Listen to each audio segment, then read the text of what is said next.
If you like big phones, you've been waiting for Huawei to release the Mate 8.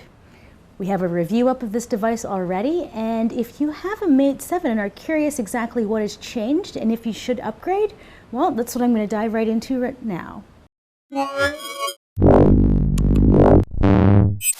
Both phones are made of aluminum, but the Mate 8 definitely feels a lot more premium.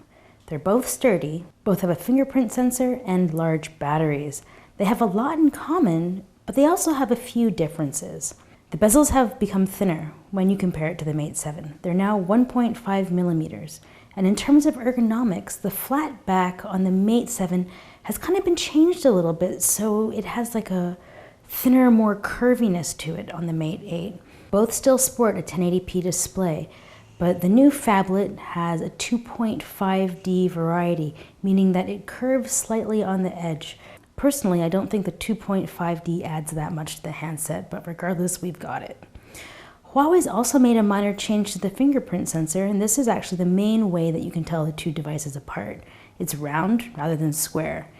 The camera also has a nice round raised emboss in order to protect the lens. When it comes to specifications under the hood, the Mate 7's Kirin 925 has been swapped out for the Kirin 950.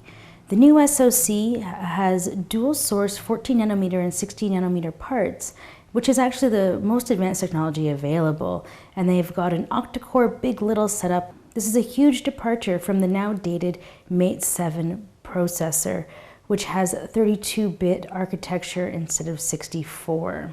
The max clock speed is also 1.8 gigahertz. When it comes to gaming, there has been a significant bump up in the GPU. We've got a Mali T880 MP4 clocked up to 900 megahertz. Combine that with 1080p resolution, and the GPU has absolutely no problem dealing with most games.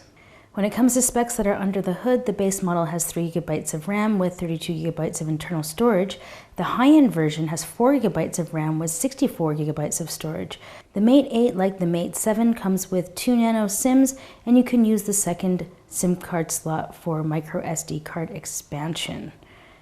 If you're looking to compare storage on the Mate 7, it shipped with 3 GB of RAM and 32 GB of storage, and there were no larger versions available, but you also had the micro SD card.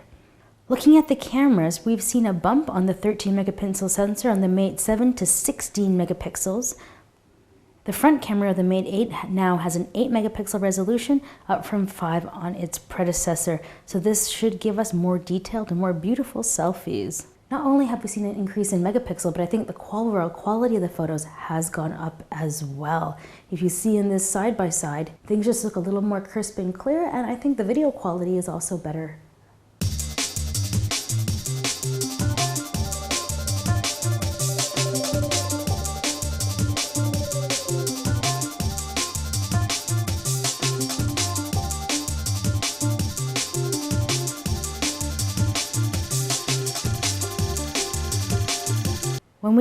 When we look at battery life, the Mate 8 actually has a smaller battery than the Mate 7, 4000 versus 4100.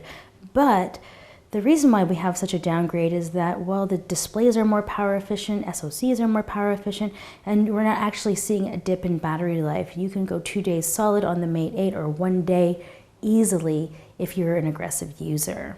So now when it comes to software, the Emotion UI looks very identical. The Mate 8 is, however, running Android 6.0, and the only difference that is, well, very noticeable, apart from things that kind of happen under the hood, like Marshmallow comes with those features to extend battery life, and there's a few other really cool things, but we now have landscape mode.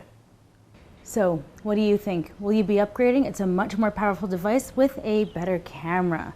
Let me know in the comments and let's have a chat. If you haven't subscribed to our channel already, please do so. And while you're at it, why don't you like this video? I'm your host, Nicole Scott for Mobile Geeks.